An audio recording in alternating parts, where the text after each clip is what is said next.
Good morning, good afternoon, good evening, good night, wherever you're calling in from. If you're joining us live, it's really good to see you. If you're watching a recording of this, this is a really in-depth session. So there's a lot that we're going to cover in this time, and hopefully we're able to answer some more questions around the course. So as we get settled in terms of Zoom, if you could put into the chat box your name, where you're dialing in from, your interests, be great to see that there. My name's Claire Oatway, and I am a moderator with Emeritus, and I'm going to be taking you through kind of what you can expect from the Nutrition for Health Evidence-Based Tools and Strategies program that's due to start.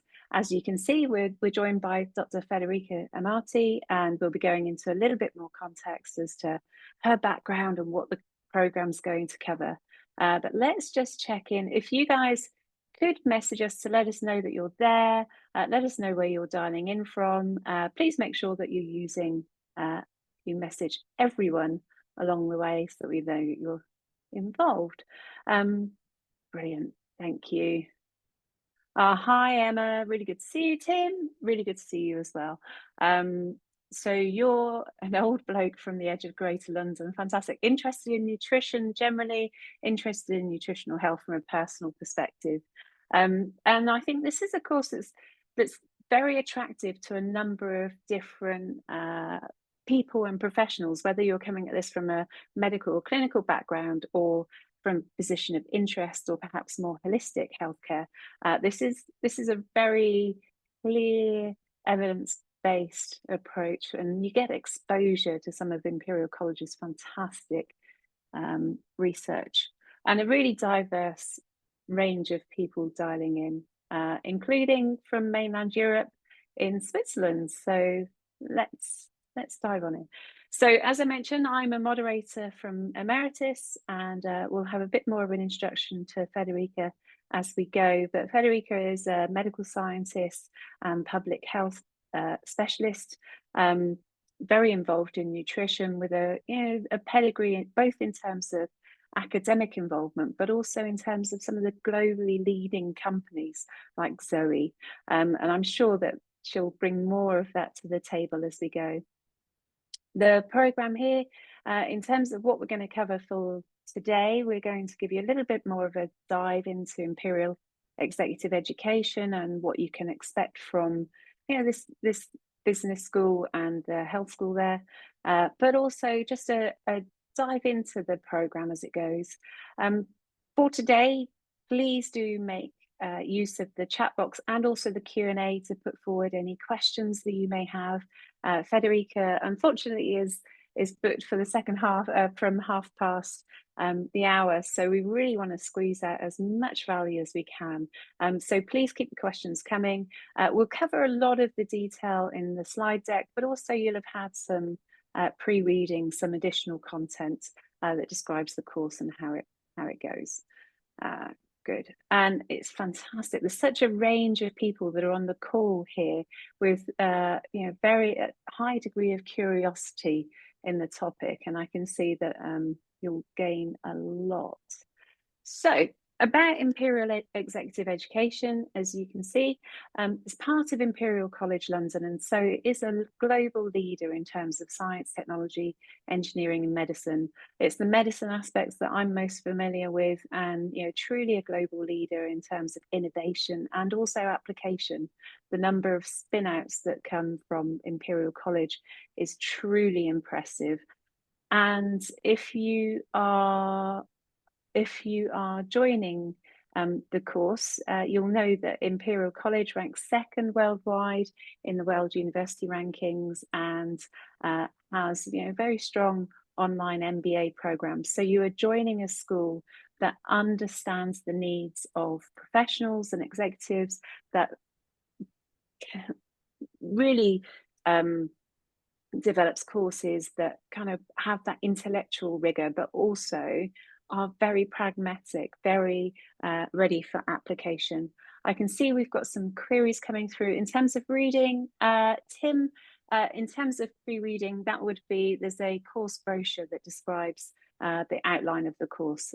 So don't worry, there's not additional reading in terms of articles for this. Brilliant. Okay, we've got some great questions coming through already, Federica, so we'll be picking those up as we go. I'm going to store as many of the questions as we can, and we will pause for those, but some of them may be answered in the content we're already going to share. So please don't worry that your question isn't answered. I'll be coming back to that one. So, nutrition for health in terms of Imperial executive education. And Imperial is truly a centre of innovative thinking and world-class nutrition research. There's a lot that's coming out from Imperial College in terms of, you know, how do you consider nutrition? How does it fit into the healthcare ecosystem? How important is nutrition in terms of overall well-being for the population? And what Imperial have done is they've curated a very strong faculty of thought leaders, both from an academic perspective, but also from an industry perspective, to really examine this in much more depth. And what you're exposed to here is some of the, you know, kind of deep thinking that and deep understanding of the science of food digestion and dietary patterns. So there's very strong evidence base behind the programme, as you'll see. Federica, could you give a little bit more background of you, both in terms of your academic life, but also I know that you're a published author, and also very involved in some leading businesses. Yeah, thank you, Claire. So I am a medical scientist first. I did my undergraduate degree at Edinburgh University, where I took biomedical sciences and endocrine pharmacology, and then did a master's in public health at Imperial College, that many moons ago now. And that got me very interested in what different factors exist that we can help people to change to improve their long-term health. So that was where my first interest in nutrition began. And I did my PhD still at Imperial College, looking at medical science. So I took big data sets to understand how we could predict patient outcomes. So what were the major factors that influenced whether a patient would come out of a medical service with better outcomes or worse outcomes. So my focus has always been on person-centered care. I published one of the first papers looking at person-centered care at the beginning of my academic career, and really trying to understand how we can leverage science to improve public health through these behaviors. This is where nutrition really comes into play. Nutrition is the single biggest factor now that is contributing to the huge rise in diet-related chronic diseases. And diet-related chronic diseases are now the leading cause of death and disability worldwide. So really good time to do this. My academic career has been dedicated to researching how to improve patient outcomes, how nutrition intersects with things like mental health, pregnancy outcomes, young infant nutrition and health, long-term health outcomes. And I've also translated that research knowledge and application to communications. So I have written books, as you said. My most recent book, Everybody Should Know This, is actually coming out in paperback next week. And that is an overview of how nutrition impacts health throughout the life course. And as you mentioned, Claire, I also teach nutrition to Imperial College's medical students. So we're one of the universities that has nutrition integrated into the medical curriculum, which we're really proud of. And I work at Zoe, which is a science and nutrition company, specifically helping them to communicate the groundbreaking science that we do there, but also evolving the Zoe products to make them as effective in helping people change their lives with food. So my entire life basically is about helping people to engage with food as the most powerful tool to improve their health. And it's as you described there, it's not just about the science and the research that's emerging, it's the application, it's the communication and adoption as well in terms of those practices. Yes. So I'm just going to keep us moving through. You are right, this is such an important time to be studying health and nutrition, both in terms of life impacts, life chance impacts, but also because this is an area where there's a lot of misinformation that goes on. There's a lot of fads that go through, and yet the numbers still show that we are not listening, we're not understanding, and that has a negative impact on our health. In terms of the program, it's a 6-week online program with a commitment of 4 to 6 hours. It really emphasizes, you know, kind of it empowers people to have the knowledge and skills to navigate the food environment, but it also translates those scientific inserts, those research elements that you're bringing through, and enabling people to understand what's happening in terms of food, in terms of their bodies, to learn from each other, to network and draw inspiration. We'll go into a bit more depth around the course structure. I can do that, but I really want you guys to maximize your time here with Federica. So please hold any program related questions till after.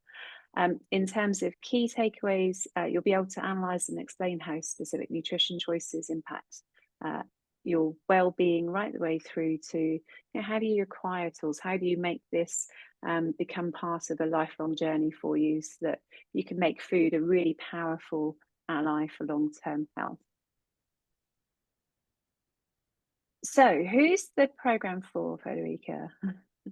So this program was created to tap into quite a lot of different audiences. So it's really there to help shape the understanding of nutrition and food to impact health across quite a few levels.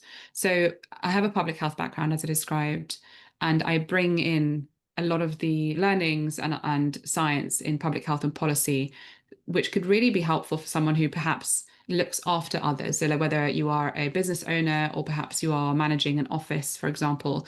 So this more business orientated approach to improve the food environment for the people that are under your care.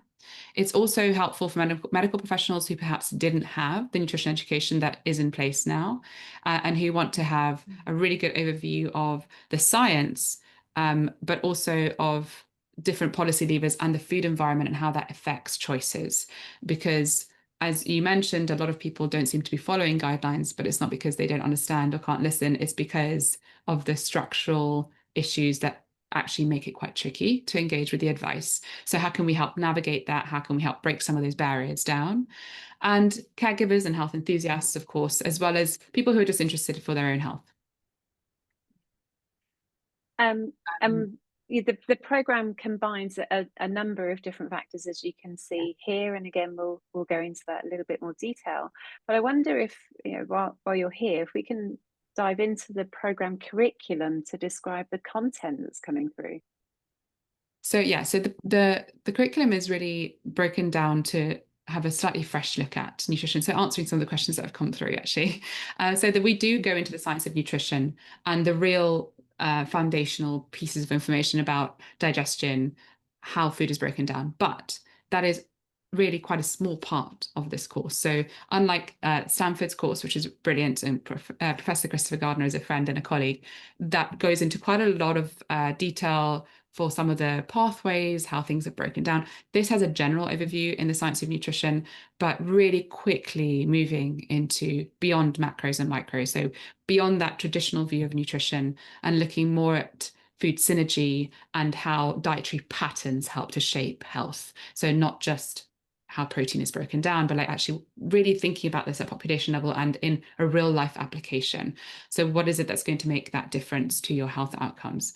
Then there's module 3 is really looking at putting that evidence into action, looking at the life course and understanding where to interject, what is the best way to really contribute to overall health and longevity.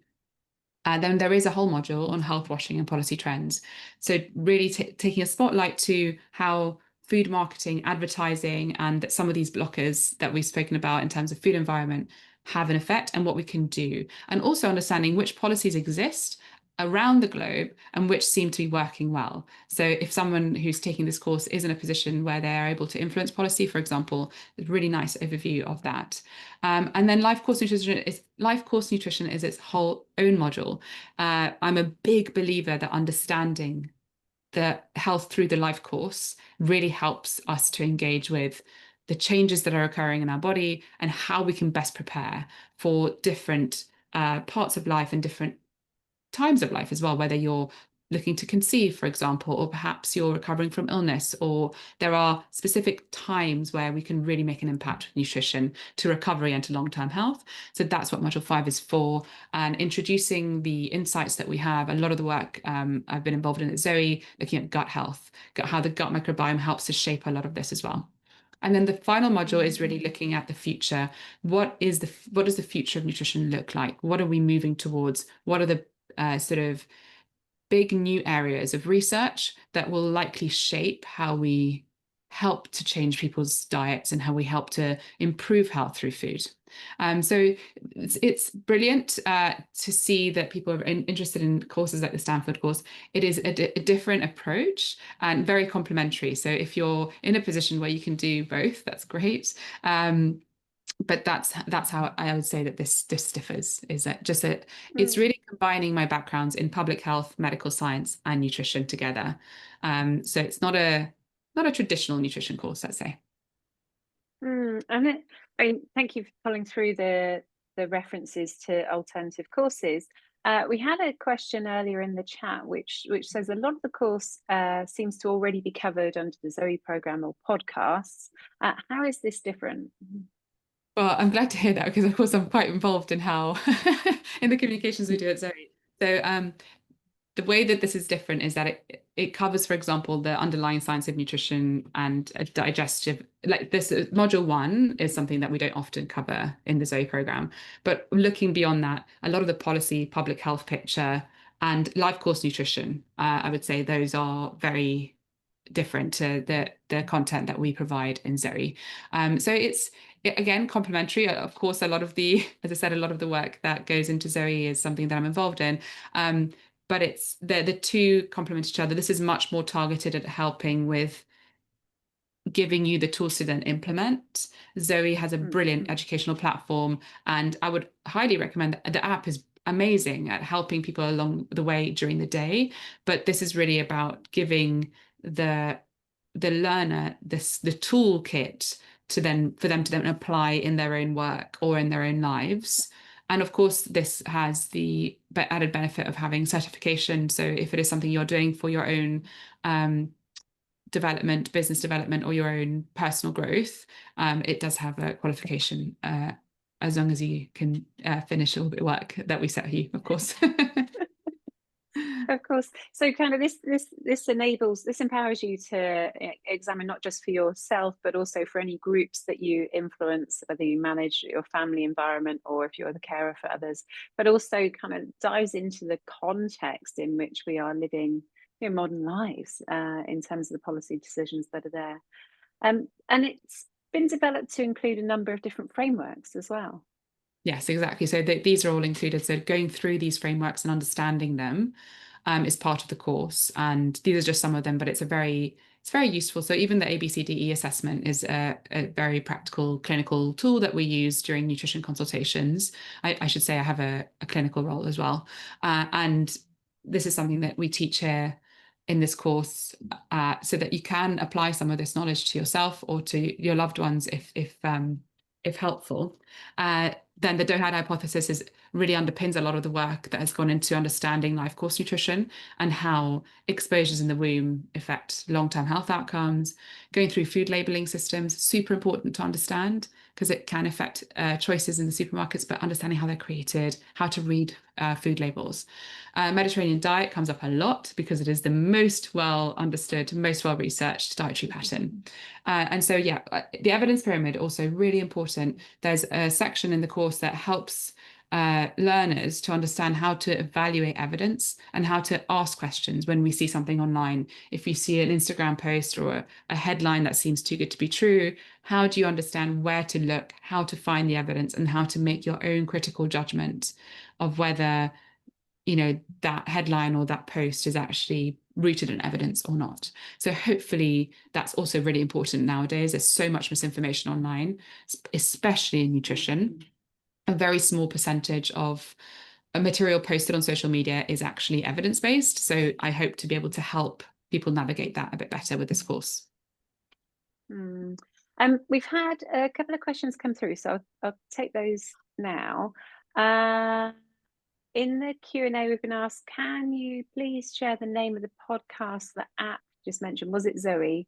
Yeah. And where may I access that? And we are picking through Zoe, and professionally you're engaged in Zoe as well. I'm sure there are a range of different podcasts that Yeah, can no, be so accessed. very simply, zoe.com is the website, and you can find everything on there, including the podcast. You can access Zoe on all podcast platforms. Very easy to find. Yeah. Brilliant. Okay, another question that's come through in the chat. I've already studied some level of nutrition for PTs. I'm guessing it's personal trainers. What will I learn from this course that might be different?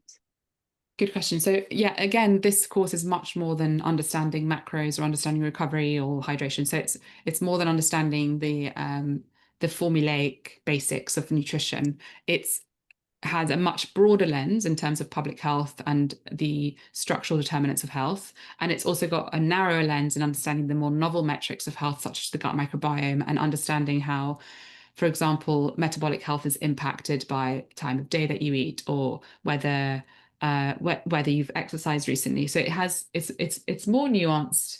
I don't know all of the PT training, of course. Like there's various types of training that PTs can access for nutrition, but this will be a more in-depth and a much broader overview of how nutrition influences health. So hopefully for professionals like personal trainers, it could help to also broaden the way that you think about nutrition and that you think about how people may struggle to implement change. There is also, specifically thinking about personal trainers, I do lay out quite strongly the evidence for enough protein be consumed by most adults, whereas fiber is something that we're chronically deficient in. So again, reframing how can we best support the people we work with. If you have a position of privilege like a PT or like any other sort of one-on-one interaction with people, you have such an opportunity to really impact their long-term health with your advice. And I think it's brilliant that if you take this course, you'll have extra tools and extra ways to help influence health positively with the people that you have the privilege to work one-on-one with. So that's something I really hope that anyone who has that will take away from this course. It's just much broader and a clearer understanding, for example, of how you can support your client who's in their mid-20s compared to your client in their like late 60s. So how can you also shape the advice to be very personalized to the individual you're working with? I do keep the questions coming, and one of the things that I would add, having worked alongside Emeritus and some of the global leading business schools, is that the Emeritus approach combines the latest research and strategies. It brings the academic content to life and makes it accessible to a broader range of people, but without minimizing the intellectual rigor. So it's still challenging content. You're exposed to that through this. And so what you're describing here is the rigor, the deep examination that you would associate with Imperial as an institution. I have another question that's come through. I don't have a science background, but would like to transfer into nutrition. Would this course be suitable as a qualifier into a postgrad nutrition course? Really good question. So it's not necessarily a every university has different qualifying sort of, I guess, asks for someone who's transferring from a different field. My experience is, and I've met people in my career that have switched. So the general advice I would give is that if you show that you're interested and you have done work as background with a course such as this, for example, it's not, as I said, it's not an official qualifier, but it helps when you then apply to that postgrad nutrition course to show that you have done certified work and background education to help close the gap in any lack of undergraduate biomedical, biological, scientific training. So it depends what university you're thinking of applying to. Obviously, the experiences I have most are with Imperial College, King's College, and London School of Hygiene and Tropical Medicine. And you do absolutely have students who come in at postgraduate level with an undergraduate degree in a classic topic like, literature or something, but they will always have done some external education and possibly some work experience, but really it's the educational like scientific background that most universities look for. So I would say speak to the university you're thinking of applying to, and you could say to them, would doing a certified course like this help? In my experience, it has helped people I've come across, but it's definitely worth like making them aware that you're thinking of doing this, and then yeah, and you'll definitely learn more about nutrition along the way to make sure that whether it's the one you want to switch to. Oh, for sure, it sounds that way. So could you dive into some of the insights that you'll be sharing? Yes, so we'll be talking about specific studies, including seminal studies like Kevin Hall's trial on ultra-processed foods. There's a lot of, I'll sort of take students through the Eat Lancet Commission summary report, understanding how closely linked planetary health and human health are. So this is another element to the course, which is additional to what you would access through Zoe's free podcasts and things like that. And we then do go through some of the trials I've been involved in at Zoe, including the method trial, which showed how personalising nutrition information and advice can actually really improve health outcomes compared to the standard practice. Some of my favourite studies, like the New Age study that looked at how dietary interventions in later life have a measurable clinical impact on, in this case, it's markers of frailty across 5 different cohorts in 5 different countries, so across different population groups. And really interestingly, some of these studies like the New Age and the PRIM studies and the SMILES trial also look at how the gut microbiome is mediating some of this positive impact. So really brilliant studies that are some of these eye-opening findings that have helped to shape ongoing research into how we can help modulate health by thinking about nutrition's impact on nutritional status, but also gut microbiome modulation. So yeah, SMILES trial looks at impacts on mental health, and the PREDICT program is this huge, the biggest nutrition science ongoing trial that we are running at Zoe, and there's lots of learnings from there on especially personalized nutrition. Mm. I've had a question through from Caroline about the time commitment, but I'll pick that one up after because I want to make sure that we get as much as we can from you, Federica. Yeah. So you have the value. So let's pick up the second question, which was how much science do you need to understand to feel comfortable with the content? Okay, really good question. So I've really done, like, the whole course is delivered in simple language because I'm not here to have people have to pause and search terms up. It's really here for anyone to be able to watch it. I will say Emeritus, who are the partners we've created this course with, all of the Emeritus team, none of them were scientists when we created this course. So they had to be able to read it, understand it, and engage with it for me to be like, okay, let's go, let's record it. If any of them at any point were like, I am lost, I just redid it. So hopefully, right, the point of this course is that anyone can take it. You don't need a background in science. You don't need to already be in the health or medical sort of space. It's really aimed at anyone. Anyone can take it. And of course, you do then, and Claire, I know you'll go into this later, you get support along the way. So if there are questions or if there's something that's not clear, the Emeritus team will support with that. But I would love, everyone who's taken the course so far has found it really accessible. And that's something that I hopefully pride myself on, is to make science accessible. And that is really the point of this course as well. I've seen a question come through as well from Shona. Yes. So you're interested in the course because you love to cook, which I love to hear, and interested in food and menus now that you're getting closer to 60, understand nutrition, but not in depth. It's to enjoy a dip into diets and the benefits of certain foods. So this is definitely covers a lot of that. There's a lot about the joy of food. There's a lot about the importance of social connection in food. And of course, we go into the best evidenced diets for long-term health. And as I said, there's a whole section on life course nutrition and how to approach life course at any stage of life, including later. Is it very rigorous in terms of self-studies and submissions? Claire, that's one for you. So that's one that we'll pick up Okay. in terms of, yeah, we'll pick that one up in a moment. I can't see any specific questions in terms of the content, Federica. So let's just hold there, this last opportunity before you dive into the program. Now the reverse question: what if you're an MD, PhD with a clinical and scientific background in obesity and lifestyle medicine? Is the level more advanced? See. Yeah, so if you have a background, then you'll find that some of the content you will have seen, I hope, especially if you have a background in obesity and lifestyle medicine.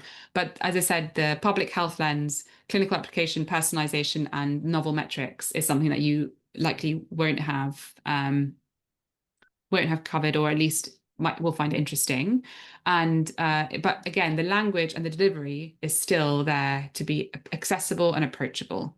So regardless of your background, it should be understandable. And I think different people will gravitate more towards some of the material based on their past experiences.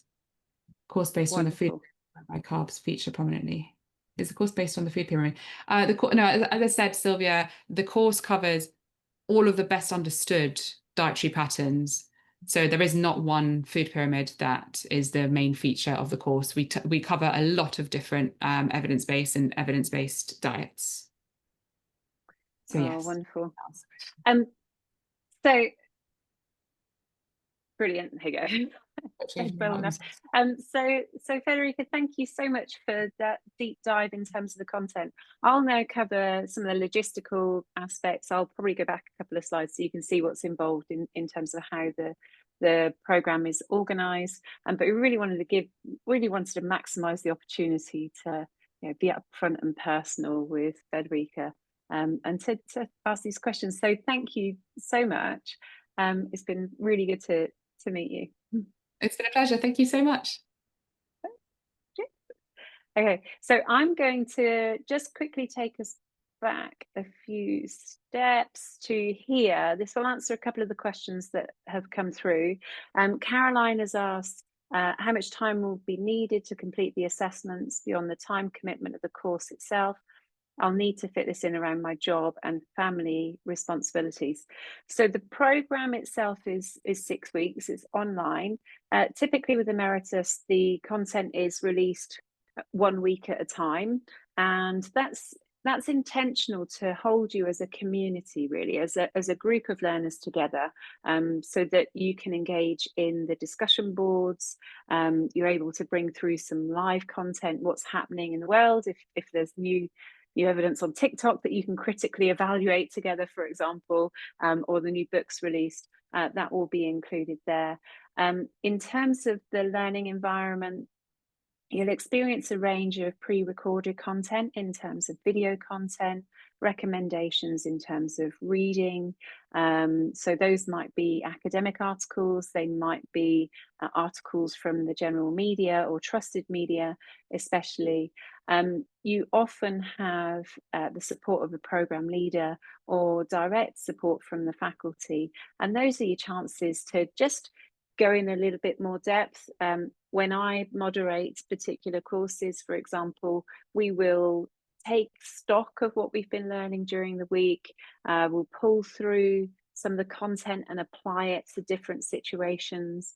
So, for example, we're talking about different diets, perhaps a more compare contrast. We set group tasks to critically evaluate what you're learning, but also, you know, really try to encourage you to learn from each other, to share ideas with each other, to share kind of inspiration with each other. So in terms of the time commitment, 4 to 6 hours per week is realistic. That will include any assessments that are done within the week. Generally, there's an assessment that happens every week. Don't be daunted. Those aren't, if you did a degree, those are not in depth. They are roughly 300 to 500 word responses.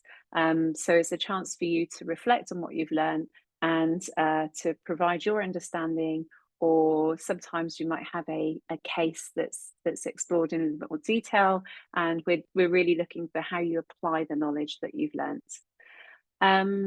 So in terms of, is it very rigorous in terms of self-studies and submissions? So that was from the question from Shona. As I say, Emeritus do a brilliant job in bringing you content that you're not exposed to generally, that challenges you, that gets you, that's quite stimulating actually from an intellectual perspective. And also because in executive education, there is such a broad range of interests. And even on this call, we've got a MD, PhD level, and those that have got a personal interest in nutrition. So what Emeritus do is work with the academics in their field of genius and translate it in a way that meets as diverse an audience exactly where they are. So there will be some content that will be a bit challenging, but actually you get the chance to ask the questions and dive deeper. Emma, you've asked the question about how many times a year do we run these courses. They are run fairly regularly. I'm afraid I don't have the detailed answer to that. I'm thinking I'm on holiday for 2 weeks out of 6 in this course. Well, you may want to consider linking in with one of the learning advisors. They'll have dates when they are pre-run. Typically, we will see several runs throughout the year. In terms of frequency of this particular course, are there any other dates available this year if I cannot enrol for this particular upcoming course? Actually, there will be additional courses. Do reach out to the learning advisors and to the Emeritus team, and they'll be able to guide you in those terms. In terms of the deadlines within the programme, so the programme will run for 6 weeks, as I say. Each week you'll be given a quick assessment to do. You do then often have the opportunity to ask for an extension, an assignment extension that will see you through. And so, sometimes there is an opportunity to catch up. But from my perspective as a program leader, as a moderator on the courses, the more focused you can be during the period, the more likely you are to engage in the debates and the discussions that go on within the peer groups. You're able to join any live sessions that are going on. And again, those can be really quite high energy. And given the investment that we're asking from you in terms of your attention of 6 hours a week, you just want to maximize that. So I would really encourage you to find the 6 weeks that you can fully engage, because you're going to be stretched, you're going to enjoy it, and make sure it happens. So having answered those couple of questions, let me just dive back into where we are here.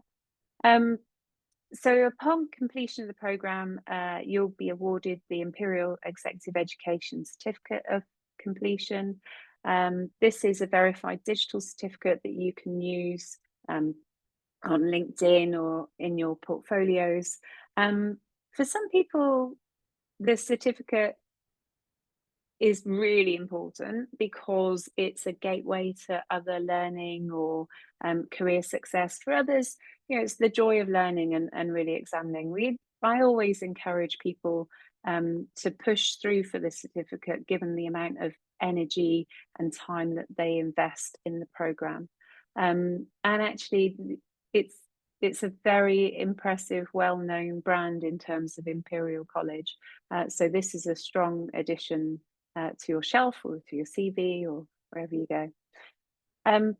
So as a recap, if you are interested in this course, if you want to dive in, what we offer is a 6-week learning journey that exposes you to faculty. We've met Federica, but there will be other teachers involved along the way, other subject matter experts that are involved, so that you gain that holistic understanding of health and nutrition strategies. We've seen the range of frameworks that are being used, the range of studies, but also what Federica's brought to life is this isn't just about the science of digestion. It goes much deeper in terms of the social aspects, the policy aspects, and it's that context, the uphill battle that we all feel at times, that's really important. So it's great that you get that deep dive. You get exposed to a range of evidence-based insights, but also the quizzes, the assessments, the tools, they're very interactive. So they do help you to understand personalising nutrition and what that means. The other elements here, it is a comprehensive curriculum. It treats, what I picked up from Federica's introduction is that whilst this is nutrition, this is by no means about a general one rule fits all. There's very personalized approaches that come through, and really holistic as well, in terms of individuals, both for themselves, but also their community, their family, and their geography in terms of broader aspects. So it's a very comprehensive curriculum. The self-paced learning, as I say, we tend to issue content every week, so you're able to match it to whatever whatever life is throwing at you. If you're an evening learner, if you're a commuting learner, you can handle it at your own pace and get involved in the discussion boards. The team at Emeritus are excellent at trying to encourage and stimulate you as much as possible, so that you are testing and applying what you learn. This is not a passive course of watching a bunch of videos and answering questions. There's so much more that gets baked in, as it were. And again, we've met Federica. She's very well known in terms of the industry and her academic backgrounds, but there will be a range of people that are involved in this. Let me see, I've got a couple of other questions coming through. Is this digital certificate a brand like an A-level, or is digital bit just referring to the fact it's available online? Sorry, 30 years out of learning environments. Do not apologise. The fact that you're here after 30 years out of learning environments gives you so much kudos in my mind. So don't worry, do not apologise for that. The digital certificate is the fact that it's a certificate that's given to you digitally. So you're able to take it into different environments. So that's that aspect, and also it's almost like a digital badge that you're able to display if you use LinkedIn, for example. So it's accredited in that way. So the digital certificate that doesn't describe the depth, the fact that it's the certificate of executive education. So the certificate of completion is the core element there in terms of what level of learning it is. Is it possible to attend some or all classes at Imperial College? It is purely online, Sylvia. All of the content is delivered online through a mixture of text-based and video-based and live sessions that you dial into in terms of Zoom. So it is a purely online course. As we've seen, the courses, because they are large global brands, attract people from the UK and beyond. We've got people joining in from Europe and elsewhere. Shona, I was made to understand that one can extend the course if unable to complete it in 6 weeks. How does this work? Yes, so that's a great question. In terms of the assessments are generally released each week with each week's content. So it encourages you to reflect on what you've learned, to apply what you've learned. And very often the course material layers up in terms of depth and information. So we don't leave you until the end of the 6 weeks with one big assessment. Each assessment happens week in, week out. As I mentioned, you can request extensions to the assessments. So if you need the full 6 weeks because you're traveling, or if there are other commitments that are in the way, you can ask for an extension. Because you're in executive education, kind of one of the things I always say to any learners is life happens, and life is more important than studying. I respect that studying is here, but people have families, people get ill, people have work requirements. And so in terms of extensions, those are certainly available if you need to. In terms of extensions, generally we allow 2 weeks after a course. And so if for example, you're unable to complete it in 6 weeks, generally we allow extensions, so you can go up to 8 weeks if needs be, but you won't there aren't any new live aspects that come through. Belinda has asked in the chat, do Imperial do further master's courses if we feel we want to progress further down the nutritional education route? I have a first degree in management sciences. Now that's a really interesting switch, which is fascinating, and especially when Federica had talked about entrepreneurs and the impact of food within a business environment. So I don't know if you're going down that route, Belinda, but almost certainly Imperial, because Federica is already offering this within Imperial College, and it's also part of the general teaching in terms of medical students, there will be additional learning opportunities at postgraduate level at Imperial. And this will almost be an introduction to that. So you're able to reframe, you're able to test if this is an area that you're interested in. It's not an automatic credit for those other courses, but actually that's on a case-by-case basis. And as Federica had shared, in terms of applying to even further education in terms of nutrition, kind of the fact that you've taken part in the 6-week with a global leading school, and you've challenged yourself, and you're able to bring these dimensions to you, will put you in an advantage for those postgraduate courses. Just may not be that tick box of 60 credits or 40 credits. Belinda, okay, no, that's that one. I have another question. Could be extended up to a year. Now, okay.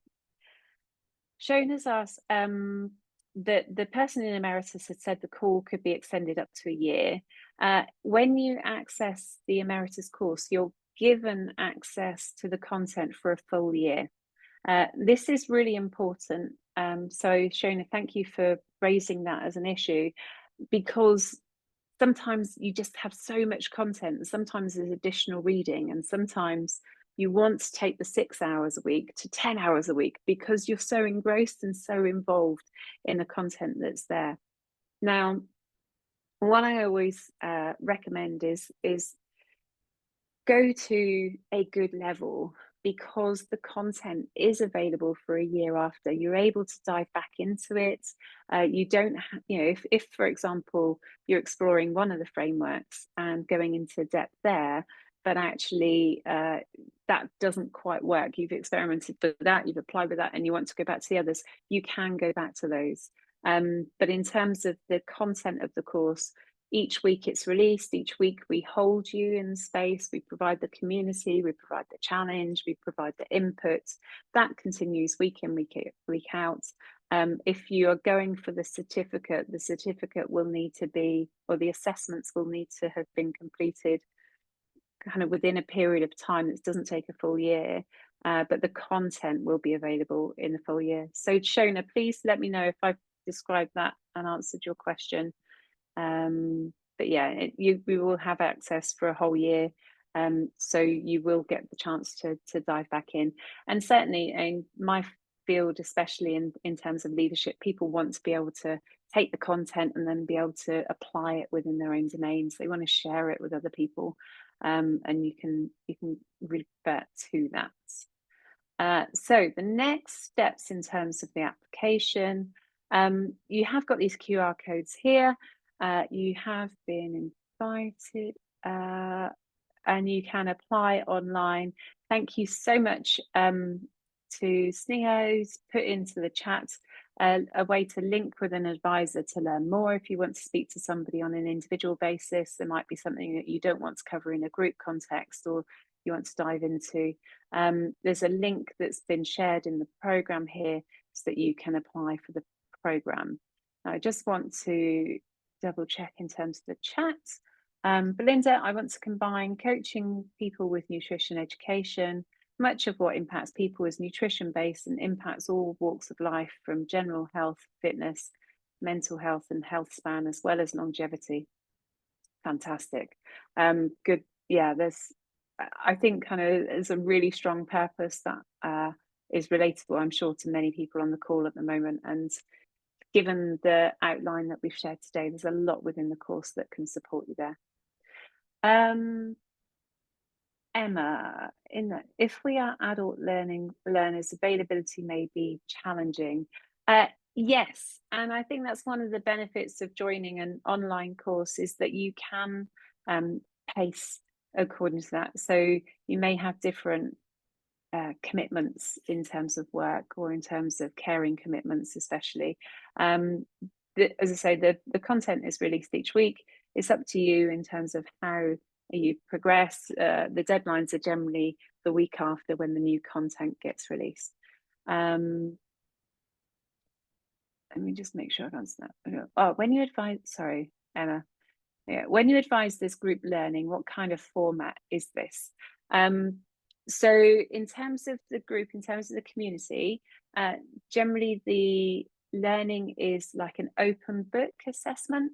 And so you're given a piece to respond to and you're asked to critique other people's responses.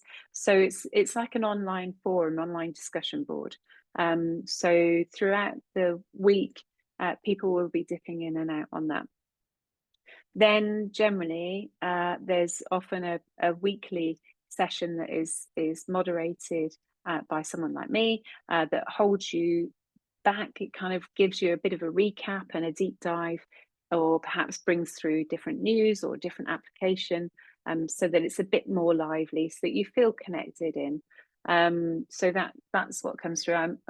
I don't have the week by week schedule at the moment. I think we're still fine tuning that one. But we try to keep you energized and excited and give you access to people that could answer different questions, different routes for you. So for example, in a business world, I might try to bring small business examples if we've been covering corporate. So that's how program leaders like me get involved with you to help you along the way. Group versus team learning. So Emma, hopefully I've answered that. And so it's a mixture of text-based discussion board that you'll be progressing week in, week out, as well as those live sessions where you get a chance to have a direct interaction. Generally, those have been based over lunchtime. Again, it depends on the availability of the faculty if they're involved, or program leaders. Lunchtime being UK lunchtime. Brian, you've asked, can the content be downloaded so that it can be reviewed offline? The videos cannot be downloaded, but to make these openly accessible to a variety of learners, transcripts are available for all of the videos, and those transcripts can be downloaded. So you won't be able to download the video content, but you will be able to download the transcripts. And that can be really helpful for a variety of learners. Sometimes people want to learn quite quickly. Sometimes videos don't quite cut it either. So it's there. Emma, so it's not all sitting in a classroom type thing. No. It's, and that's where I think Emeritus do it brilliantly, because there is such a focus on community. There is a focus on joint learning, of trying to encourage you to think quite critically about the content that you're receiving. And yeah, as you've heard from Federica, that's a very strong element that they've weaved through the content for this program. You are being exposed to a range of different frameworks. So what you're hearing is not a traditional do this is the only way. You're seeing a range, kind of it's designed to build out your curiosity, and it's designed to meet you where you are, in terms of your personal flows, in terms of your personal commitments. But we still try to bring that through, because we want to make learning fun and impactful. So hopefully that helps. Just looking back through. Shona, so the assessments must be completed not later than 8 weeks. Yeah, that's been the general rule that I've worked with on the programs that I've been involved with. Of course, we know that the world is a strange and complex place, and sometimes things do need to be extended further. And genuinely, across a range of institutions and across a range of courses. Program leaders like myself, like the team who are on the call at the moment, our core interest is helping you to thrive and to learn. And so if there are reasons why you can't do it within 8 weeks, reach out. You'll have support from us to help you over the line. If it's in terms of the content not quite landing, if it's in terms of commitments, we are human too. And I think that's going to be a differentiator in the future, who knows? But we are human too, so we understand that life happens. But we want to help you to fulfill the promise that you've made just to yourself. It's always a big investment in terms of your energy, your time, the cash, in terms of the application here. And we honour that, and we really want to help you along the way. The Q&A, I don't think you guys need any more advice on the Q&A. You're very good at asking questions indeed. I can't tell you which, I can't see any other questions coming through. Hopefully I've been able to answer all of those. I'll just hold for a second, check the time.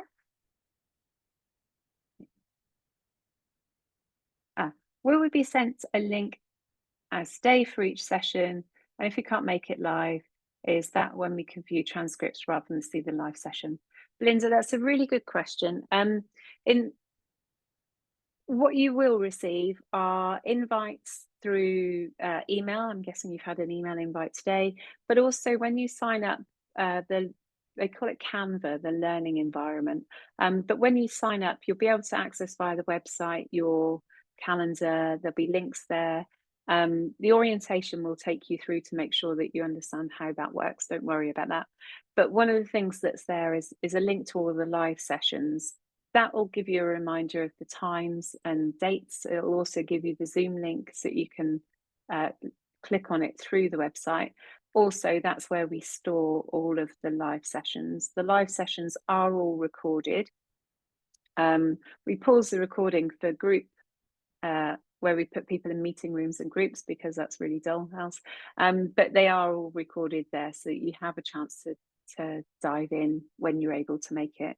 Many of the courses that I lead are truly global. So I have people from New Zealand and people from Peru and people from Iceland involved. And so we know that not everybody is able to join live. Similarly, if you have strong language needs, we can look at how we can adapt to that, particularly with Zoom and translation built into Zoom.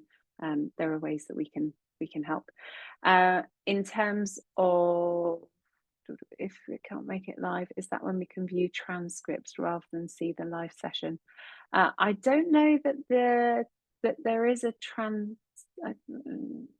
not sure whether there is a transcript service that comes out on the live sessions. They're definitely recorded and there are definitely captions on, so the transcript should be part of that. I'm just going to ask a question of the Emeritus team on the call. If you have a technical answer to that one, that would be great. But you will see transcripts of all of the pre-recorded content that's loaded up onto the system for sure. I'm just not entirely sure about the live ones and what that looks like. Amano, where can you see the calendar? The calendar hasn't been published yet, but if you speak to one of the learning advisors, they'll be able to run through what that looks like in terms of week in, week out, and of any future sessions as well, what that might look like. Generally, we try to fix all of any live sessions. We try to fix them in advance so that you're all able to clear your diaries if you're able to make it. And again, kind of generally, I wish I was your program leader on this one because it's such a fascinating area.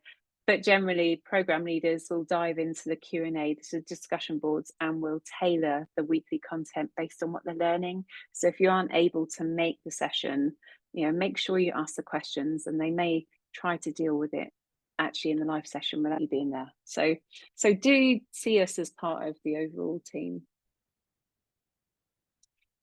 Brilliant. Okay, I believe I've answered all of the questions. So yeah, thanks not easy to book before seeing calendar. I can appreciate that. Probably the best thing to do is going to be speaking to a learning advisor. They'll know if there's a particular day of the week, kind of the detailed format. But I do appreciate that. But please be assured that the live sessions are, see, my go-to reference would be that it's the cherry on the top, and I'm not sure I can say that on a nutrition course, but the live session is intended to bring it alive, to help you understand what's going on, to kind of give you a bit of energy and enthusiasm. So it is brilliant if you're there, but it's not essential for you to reach the certificate. So speak to the learning advisor, they'll be there. Okay, cool. And then we've got a question from Emma around, could you share the calendar information with everyone? I think the learning is probably going to be best to speak to the learning advisor, because I think if you're getting into the detail of the calendar and the dates and find that this isn't the right run, then they'll know when the next run's going to be. So I would really encourage you to reach out to those guys. Shona, the 4 to 6 hours a week include the videos. Yes, they include the videos, they include the reading, and they include the assessments. So you can be guaranteed that it will be between 4 and 6 hours. And please don't come into this going, oh, if it's 4 to 6, I'm quite fast, I can do it in 2. Don't. You're only shortcutting yourself. Mano, Tracy, best way to contact a learning advisor. So let me just repeat this one here. Sheena earlier on had shared a link. So let's put that in again. I'm sorry, Sheena, if you've put that in. Yeah. Let me just check. It's probably been put in. Okay. Right. Yeah. Kinjal, thank you for sharing the link to talk to a learning advisor. That's there. Brilliant. Lots of questions. Thank you so much for your engagement today.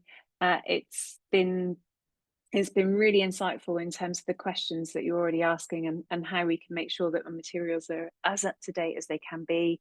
There's been a lot here in terms of content, in terms of the course. Do have a consideration of that. You'll know how it fits with your life and your schedules. If it does help, speak to a learning advisor to bounce this around, then do. Brilliant. We are there. Cool. So for now, I'm going to stop the share. I'm going to wish you all the very best in whatever path you wish to take. And it's been very good to see you here. Good luck.